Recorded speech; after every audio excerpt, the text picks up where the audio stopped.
Yun, sa mabilis lang to. For this month, pas muna tayo.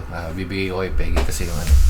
So, hindi ko masyado trip mag this month. Siguro bawi na lang ako next month. Bigyan natin kay Peggy for this month. Well, moving forward, every February, pas muna tayo doon. So, 3 updates yun. Tayo ngayon, una yun. So, every Feb, di tayo magpapag-giveaway. Pangalawa,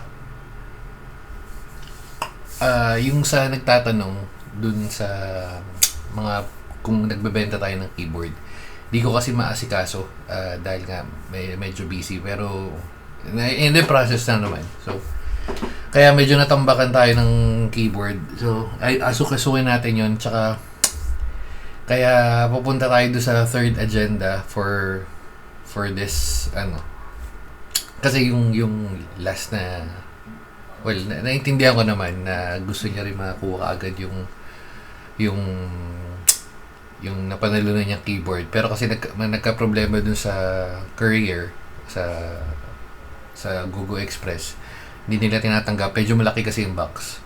Kaya yun yung inaano ko, baka kasi magka-problema rin tayo pagka yung sa nagbenta na tayo ng mga keyboards. Kaya again, inaasikaso natin yun. Medyo masama lang pakiramdam natin ng mga nakarang araw, pero ayun.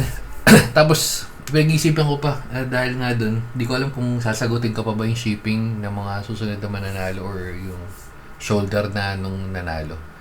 Tingnan natin. Pero yun, pass muna tayo for this month, pero bawi ako next month. Yun lang. Kasi feeling ko nag-aantay rin kayo dahil na ngayon, Feb 21. So, yun lang. Sige na, bye-bye na mga guys. Babu.